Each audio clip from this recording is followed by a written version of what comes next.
Good afternoon. I've been debating about doing this podcast ever since American troops moved out of Afghanistan and the Taliban rapidly took back the country, including taking over the capital of Kabul a couple of days ago.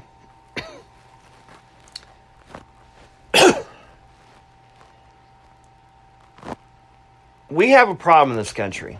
We seem to think that we can do no wrong. We seem to think that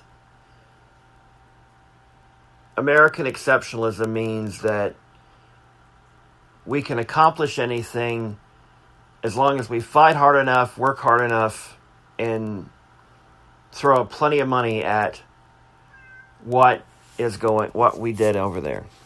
Here's the thing. We spent over $2 trillion in Afghanistan. We sacrificed thousands of lives, of hours, of our Afghan allies. And when push came to shove, when we finally left and the Afghani military was left on their own to deal with the Taliban, they melted under pressure. And now the Taliban are basically back in control like they were 20 years ago. What does that mean? Who knows?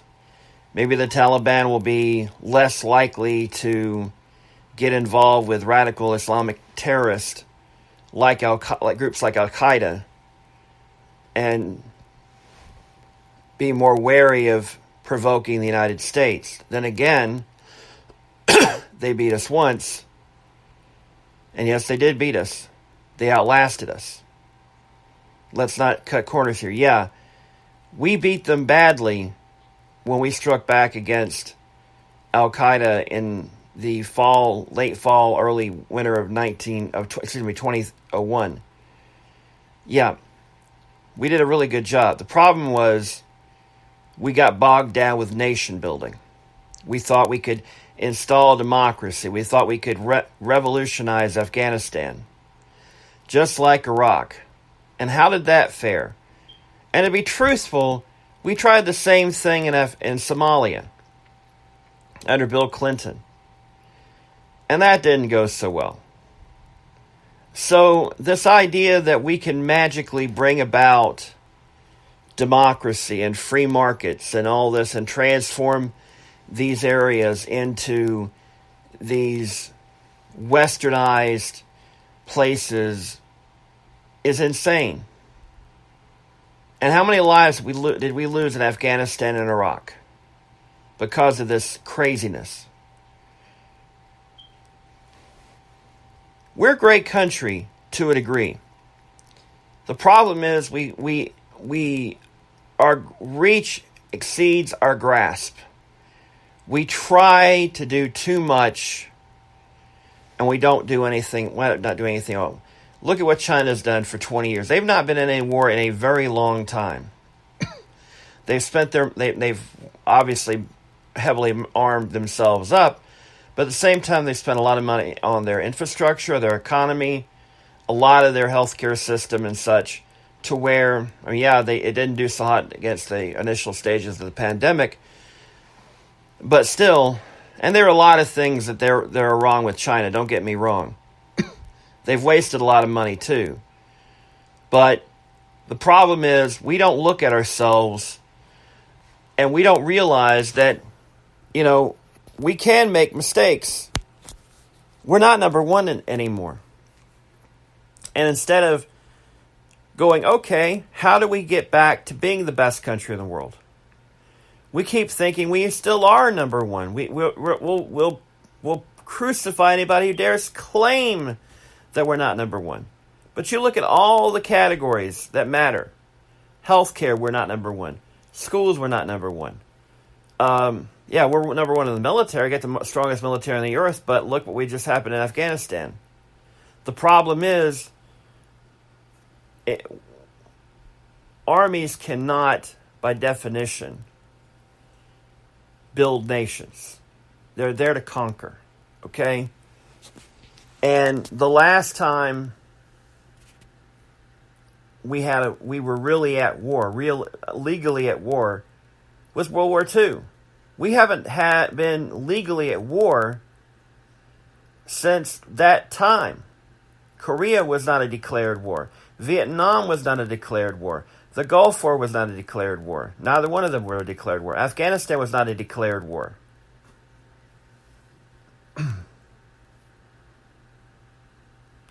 These were all military actions, yes, that were authorized by Congress to a degree. But in many cases, there was not a formal declaration of war. We've not had one since December 7th, 1941, nearly 80 years ago. Now, in the modern era, formal declarations of war usually don't happen because basically you want to get the jump on people. The modern military thinking is, if the if the nation you're attacking knows you're coming, they'll be defended very heavily, and it'll cost a lot of lives, a lot of materiel. You want to get the jump on them. You don't want them to let you know when you're going to be attacking them. But here's the thing.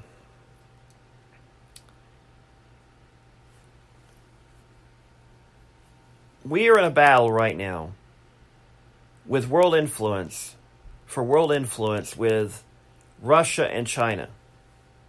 Those are our two biggest rivals. Russia's done some military stuff in Ukraine, but other than that, they've really not been in any military action. China's not been in any military action in over 40 years. I think the last time they had military action was they had a little war against Vietnam in 79, I believe. So neither nation has been really fighting anything ever since the end of the Cold War. Period. We have been involved in the first Gulf War, Bosnia, the second Gulf War, Afghanistan. We've had Syria to a degree. There are other smaller military actions we've been involved with. You go back 40 years to Guyana, you go back to Lebanon, you go back to Panama, and a few other things over the years. Of course, there was Libya a decade ago when Muammar Gaddafi's regime fell. So we've been at war almost constantly for 20 years. The longest we've ever been. Afghanistan is the longest war military action we've ever taken. Longer than Vietnam.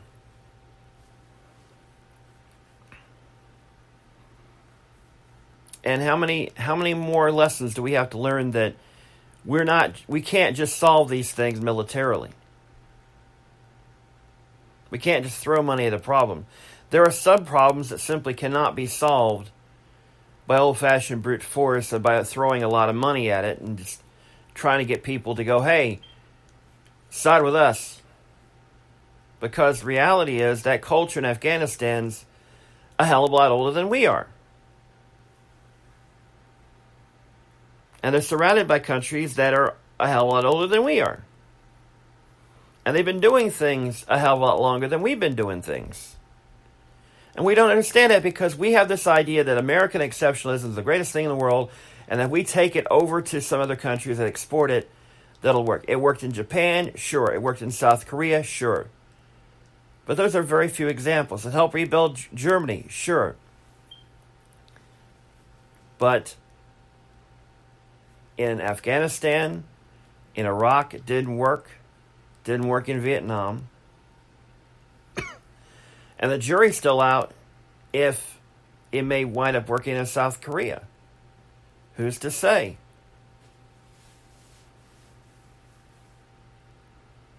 What scares me the most is the fact that somewhere down the line, before the end of this decade, Something's going to happen to where we've got to once again send in our military somewhere to solve a problem, whether it be Taiwan, South Korea, Ukraine, Baltic states, somewhere in Africa, somewhere in South America or Central America. It's scary because how many lessons do we have to learn to know that we cannot be the world's police? The Cold War is over with. It's long been over with. And the truth is, folks, that we have to end this madness now. We have to stop this madness because it can no longer continue. Not the way it's been going.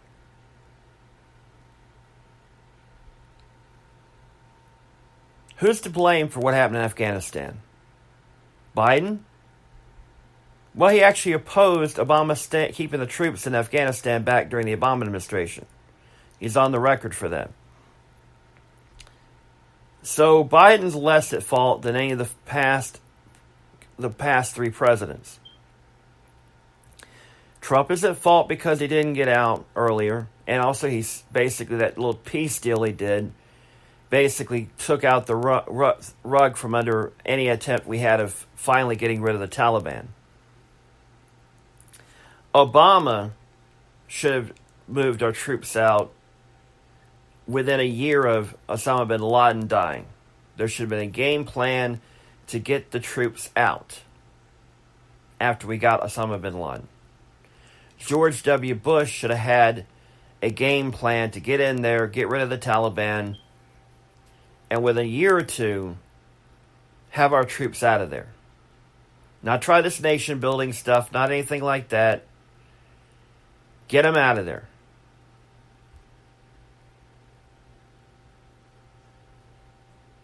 But what happened? We went into Afghanistan, justifiably so, to get, we thought, Osama bin Laden, and to basically get his support network, destroy his support network, which we did. Al-Qaeda 20 years later is a shell of their former self, but who knows? They might rebuild because the Taliban's back, or a new group may come along that may go, they won't take on America directly, but they'll go after our allies, they'll go after our interests and whatnot. They may be smarter this time around because they know what happened last time. They directly attacked the United States of America with a major attack. Will they do it again? Who knows? My bets are that if they try it, they had better hit us really, really hard, because if they don't, and I don't know how it's going to happen. I mean, the obvious is obviously biological, chemical, and nuclear weapons, but the problem is those are easily detectable. You got to get it across an ocean, and then you got to undetect it across an ocean. And then you've got to get here and assemble it without it being detected. And Washington, D.C. and New York City, all the major cities probably have very sophisticated detectors. So the only realistic thing you could probably do is attack smaller regions that are vital. You know, Charlotte could be at risk or something like that. But more than likely, they'll try again to do what they did in 9/11. Or they might try something like belt bombs during Black Friday. You know, smuggle in guns or something and shoot up places like that to create mass panic. But that requires a lot of coordination. And a lot of that goes through cell phones. So it's not as easy as you think it is, because our intelligence services are a lot better than they were 20 years ago. But besides that, any new group is probably not wanting to attack the United States directly, because they know the cost of it. They don't want to poke the giant. They want to nip at its heels, but not poke the giant directly. But they do want to weaken us and help our adversaries, Russia and China. So why did we lose in Afghanistan? It wasn't because our fighting men and women didn't fight hard enough. They fought valiantly. It's because we once again, just like in Vietnam and just like in Iraq, there was no defined game plan to end the war.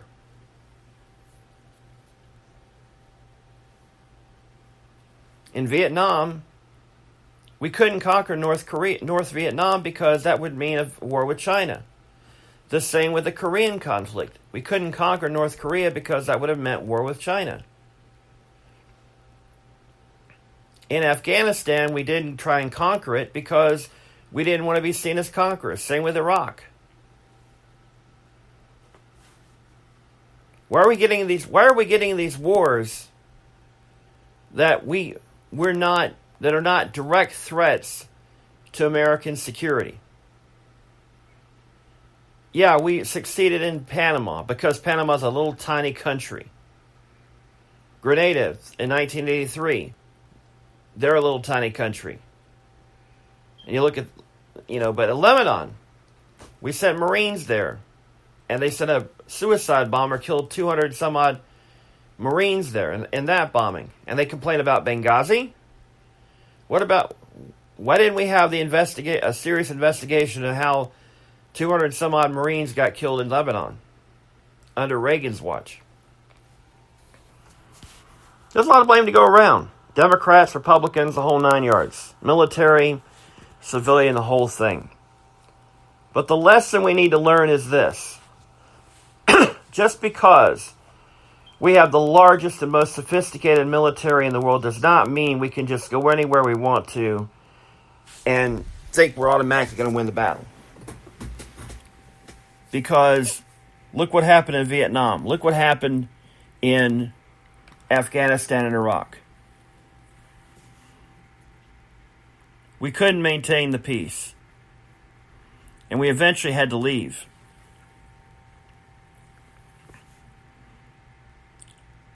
So the problem is we cannot continue this craziness about going over to these foreign countries and assuming that we can just knock them off. Unless you're going over there to conquer them and take over everything, I hate to say it, but you're pretty much screwed. Because an army is meant to go kill people, to conquer things. That, at its base form, is what it's meant to do. But we try to make it to where we're building nations. It cannot happen that way. We cannot make this mistake again. And I'm afraid we will. Either before the end of this decade or the beginning of the next decade, we're going to make that same mistake again. And then where will we be? We cannot continue this. But we will. Somewhere down the line. Maybe back in Afghanistan. Maybe if things go crazy in Pakistan, we may have to go over there. Maybe Trump or somebody else will get reelected on the right and they'll finally go, hey, let's go invade Iran. That would be a catastrophic disaster if we try to invade Iran. Have you looked at geography? It would make Vietnam look easy. Afghanistan's hard, Iran's even harder. But it was easy to do in Iraq. Yeah, because they're flatter.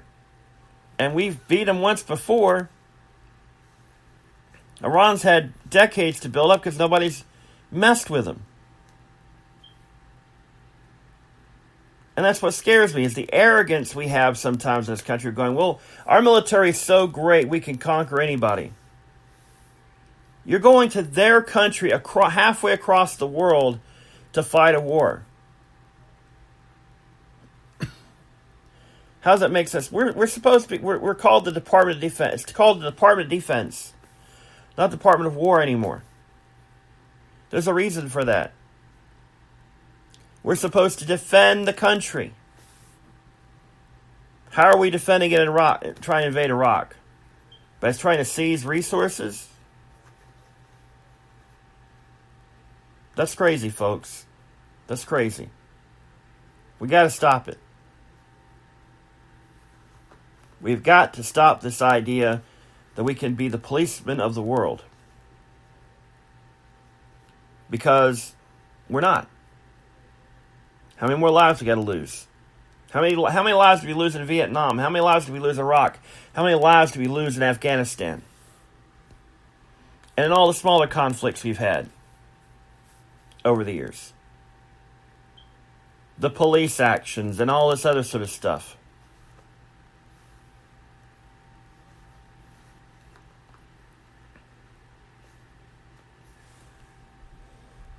Let's not send our soldiers into battle for things that we cannot, unless it's to deter a direct threat to this country, not some maybe possibly threat that might happen that might not happen if we don't stick our nose in other people's business when we really shouldn't. I'm just talking about this off the top of my head. I'll probably go back and really talk about this as to why many of the problems we face in this situation, we're partially responsible for it. Go back to how when Afghanistan got invaded by the Soviets, Reagan decided to help the very people that are now in control of Afghanistan, the Taliban. We used to work with them back in the 80s. We used to work with Osama bin Laden back in the 80s. We used to work with Saddam Hussein in the 1980s when he was fighting a war against Iran. It's craziness, folks. It's absolutely insane. Our soldiers deserve better than that. And now the people that fought in Afghanistan are going, why did we fight? The Afghani army collapsed. The Taliban rolled in like it was nothing.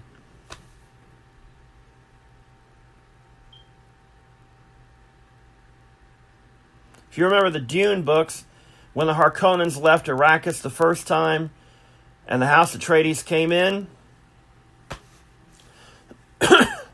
reminds you of that.